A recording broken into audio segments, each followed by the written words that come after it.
सहना भवतु सहनौ भुनक्तु सह वीर्यं करवावहै तेजस्विनावधीतमस्तु मा विद्विषावहै। ओम शांति शांति शांति। वैदिक जीवन पद्धति की इस कक्षा में आप सभी का हार्दिक स्वागत है, अभिनंदन है।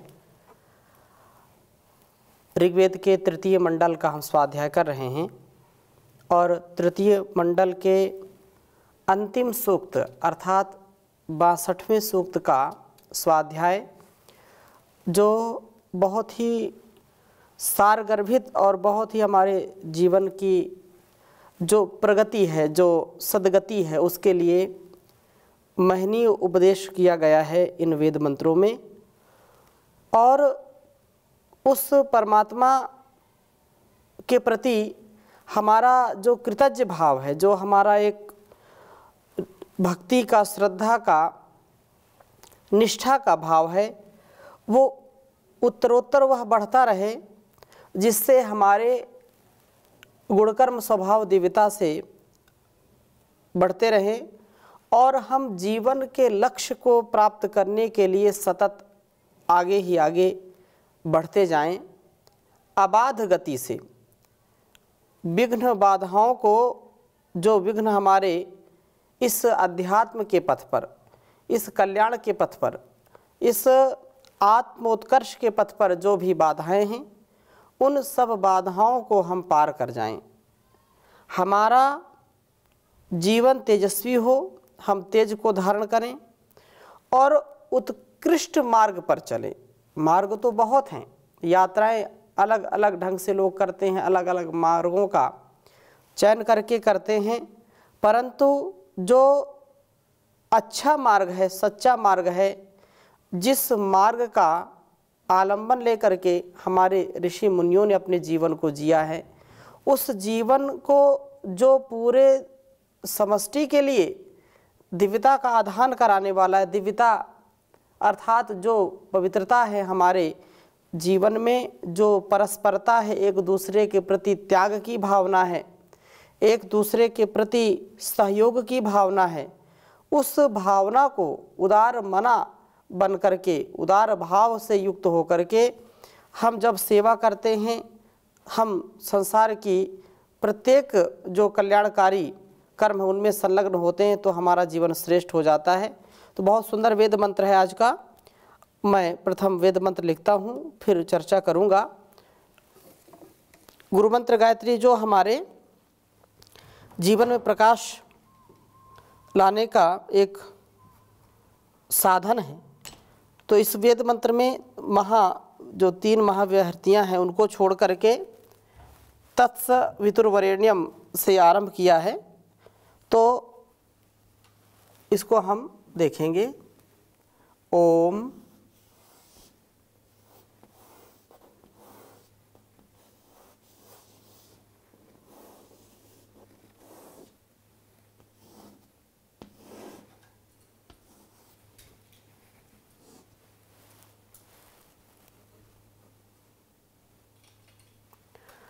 तत्सवितुर्वरेण्यम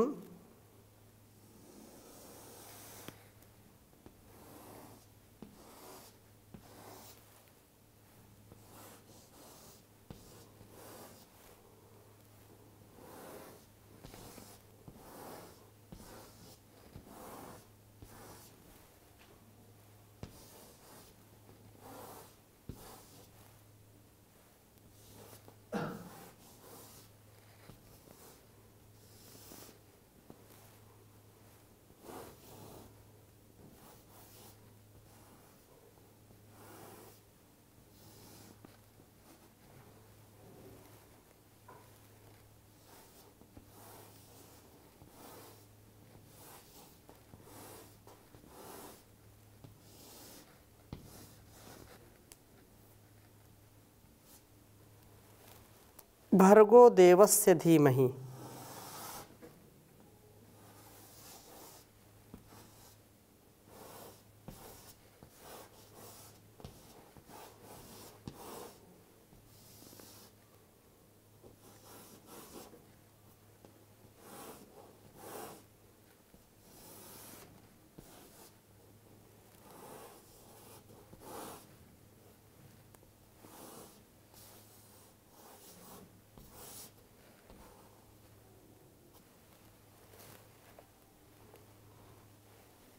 धियो यो नः प्रचोदयात्।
तीसरे मंडल के 62वें सूक्त का यह 10वां मंत्र है।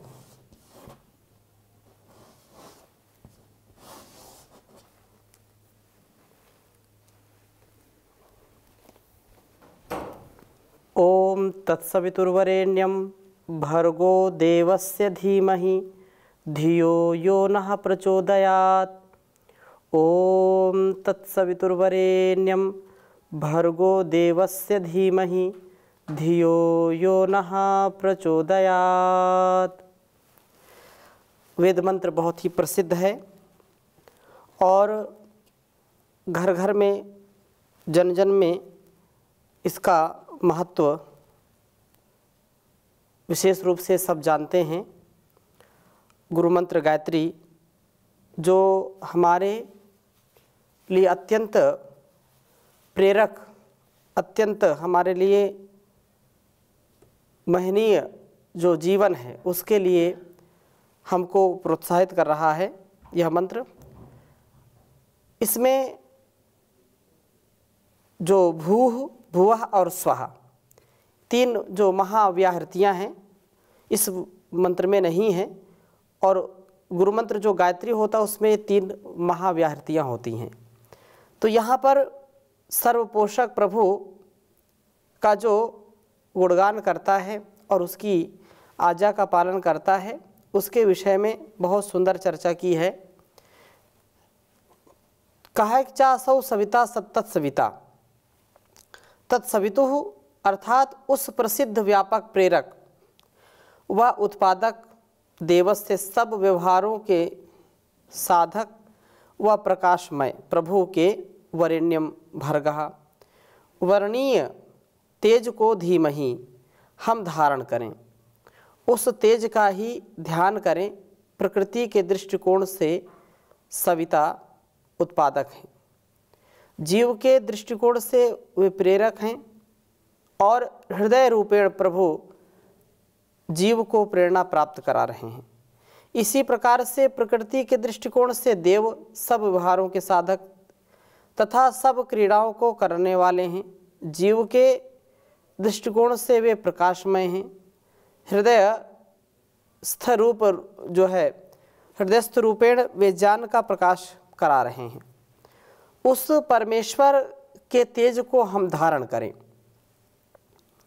प्रभु के स्वरूप को जानना, जान करके मानना और मान करके वैसा फिर जीना, यह अत्यंत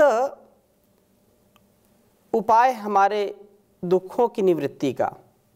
हम इस उपाय से अपने गुणकर्म स्वभाव को, अपने जीवन को अच्छा बना लेते हैं।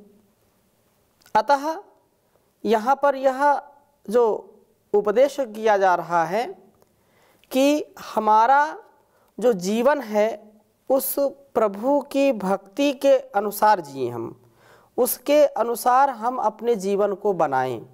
जैसे प्रभु निर्लेप रहता है और प्रभु न्यायकारी है, दयालु है, कृपालु है, प्रभु सबका रक्षण करने वाले हैं, सबका संरक्षण करने वाले हैं।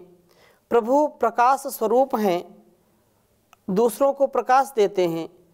ऐसे ही हम अपने जीवन में सद्कर्म सद्धर्म से युक्त हों, हम दिव्यता से भव्यता से युक्त हों, क्योंकि वह परमात्मा हम सबको प्रेरणा देता है और हम सबका यह उत्तरदायित्व, यह परम कर्तव्य है कि जिस प्रकार से प्रभु हमको प्रेरणा देता है कि हम नेक राह पर चलें, अच्छे सच्चे मार्ग पर चलें और नेकी का ही कार्य करें, कभी भी बदी का कार्य ना करें, जान से पवित्रता से युक्त जीवन जिएं। और इस प्रकार से जब उस प्रभु की कृपा हमारे ऊपर पड़ती है, हमारे ऊपर बरसती है उसकी कृपा, तो हम अपने हृदयस्थ रूप जो प्रभु हैं उनकी प्रेरणा से प्रेरित होकर के दिव्य भव्य प्रकाशमय जीवन जीते हैं और सदा सर्वदा उस तेज को धारण करते हैं। हम स्वयं तेजस्वी बन जाते हैं, जिससे हमारा सभी प्रकार का जो श्रेष्ठ कर्म है, जो वेदोक्त कर्म है, वह निसंदेह फलदायी होता है और नेकी से हम युक्त हो जाते हैं।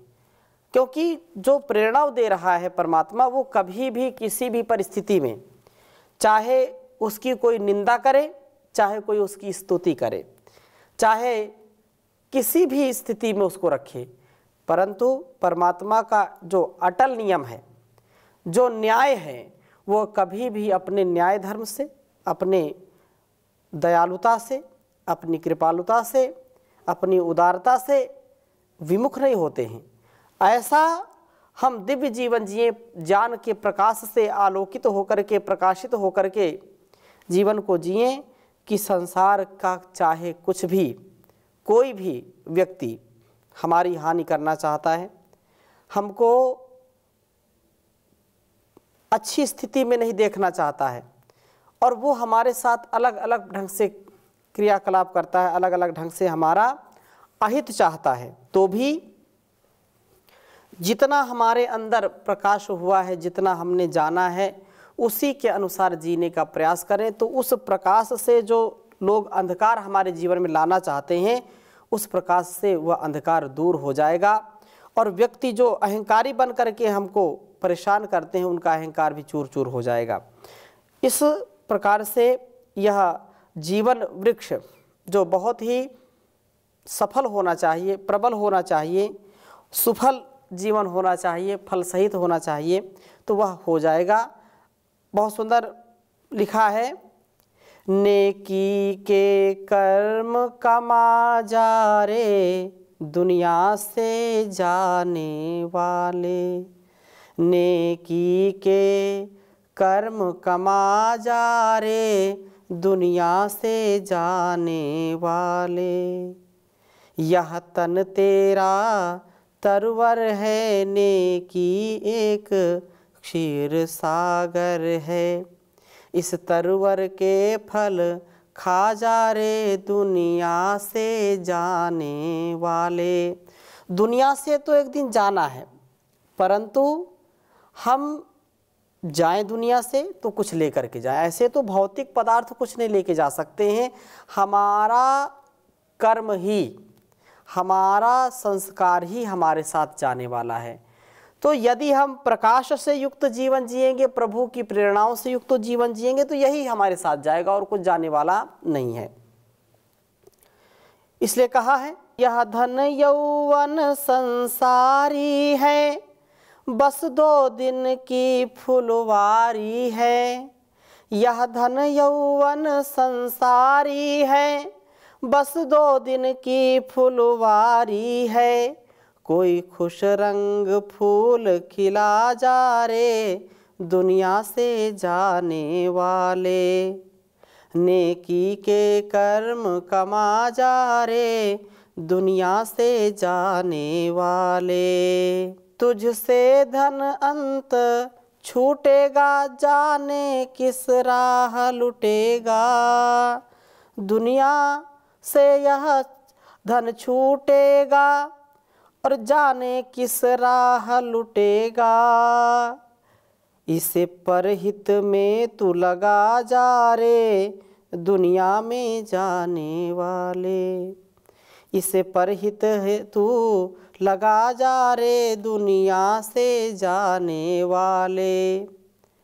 नेकी के कर्म कमा जा रे, दुनिया से जाने वाले। जग सेवा है सुख देवा है, कर दीन दुखी की तू सेवा।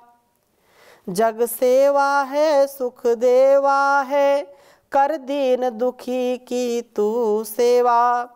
यश पाना है तो जा रे जा, दुनिया से जाने वाले। यश पाना है तो पा जा रे, दुनिया से जाने वाले। यह कंचन काया तेरी हो, अंत राख की ढेरी। यह कंचन काया तेरी हो, अंत राख की ढेरी रे। इससे जो बने बना जा रे, दुनिया से जाने वाले। इससे जो बने बना जा रे, दुनिया से जाने वाले। नेकी के कर्म कमा जा रे, दुनिया से जाने वाले। तो दुनिया से तो जाना ही जाना है, लेकिन हम जो इस वेद मंत्र का भाव है कि जैसा उसका जीवन है, हमारा जैसा जीवन है, तो हम प्रकाश से युक्त जीवन जिएं। अंधकार में रहना यह दिव्यता से युक्त जीवन नहीं है। जो अंधकार में रहता है उसका स्वभाव भी अंधकार जैसा हो जाता है। इसलिए हम प्रकाश के उपासक बने, प्रकाश में रहने वाले बने। हमारे जीवन में स्पष्टता हो, शुचिता हो, पवित्रता हो, क्योंकि जितना जितना हम नेक कर्म करेंगे उतना ही हमारे साथ जाने वाला है। तो आगे इसलिए कहा है वेद मंत्र में कि उस परमात्मा के तेज को हम धारण करें अपने जीवन में, और यह जो कि न धियः हमारी बुद्धियों को प्रचोदयात् प्रकृष्ट प्रेरणा दें। वे प्रभु हमें निरंतर उत्तम प्रेरणाओं को प्राप्त करा रहे हैं।